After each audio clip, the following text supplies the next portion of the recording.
खुदावंद के जिंदा कलाम में से खरूज की किताब उसका 9वां बाब आयत 17 ता 35। क्या तू अब भी मेरे लोगों के मुकाबला में तकब्बुर करता है कि उनको जाने नहीं देता? देख, मैं कल इसी वक्त ऐसे बड़े बड़े ओले बरसाऊंगा जो मिस्र में जब से उसकी बुनियाद डाली गई आज तक नहीं पड़े। बस आदमी भेजकर अपने चौपायों को और जो कुछ तेरा माल खेतों में है उसको अंदर कर ले, क्योंकि जितने आदमी और जानवर मैदान में होंगे और घर में नहीं पहुंचाए जाएंगे उन पर ओले पड़ेंगे और वो हलाक हो जाएंगे। सो फिरौन के खादमों में जो खुदावंद के कलाम से डरता था वो अपने नौकरों और चौपायों को घर में भगा ले आया, और जिन्होंने खुदावंद के कलाम का लिहाज ना किया उन्होंने अपने नौकरों और चौपायों को मैदान में रहने दिया।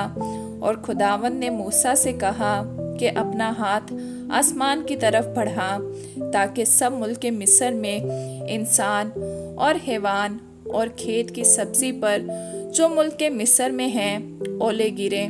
और मूसा ने अपनी लाठी आसमान की तरफ उठाई और खुदावंद ने रात और ओले भेजे और आग जमीन तक आने लगी, और खुदावंद ने मुल्क मिस्र पर ओले बरसाए।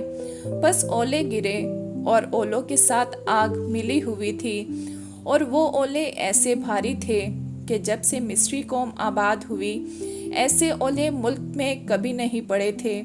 और ओलों ने सारे मुल्क मिस्र में उनको जो मैदान में थे, क्या इंसान क्या हैवान, सबको मारा, और खेतों की सारी सब्जी को भी ओले मार गए और मैदान के सब दरख्तों को तोड़ डाला। मगर जशन के इलाका में जहाँ बनी इस्राएल रहते थे ओले नहीं गिरे।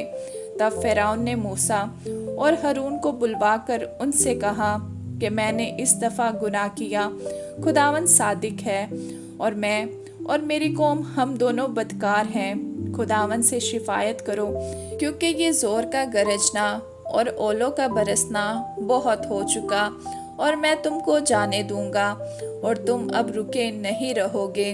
तब मूसा ने उससे कहा कि मैं शहर से बाहर निकलते ही खुदावंद के आगे हाथ फैलाऊंगा और रात मौकूफ हो जाएगा और ओले भी फिर ना पड़ेंगे, ताकि तू जान ले कि दुनिया खुदावंद ही की है। लेकिन मैं जानता हूँ कि तू और तेरे नौकर अब भी खुदावंद खुदा से नहीं डरोगे। बस सुन, और जो को तो ओले मार गए, क्योंकि जो की बालें निकल चुकी थी और सुन में फूल लगे हुए थे, पर गेहूँ और खटिया गेहूँ मारे ना गए, क्योंकि वो बड़े ना थे। और मूसा ने फिरौन के पास से शहर के बाहर जाकर खुदावंद के आगे हाथ फैलाए। सो रात और ओले मौकूफ हो गए और ज़मीन पर बारिश थम गई। जब फिरौन ने देखा कि मीना और ओले और रात मौकूफ हो गए, तो उसने और उसके खादिमों ने और ज़्यादा गुनाह किया कि अपना दिल सख्त कर लिया, और फिरौन का दिल सख्त हो गया, और उसने बनी इस्राएल को जैसा खुदावंद ने मूसा की मार्फत कह दिया था जाने ना दिया। आमीन।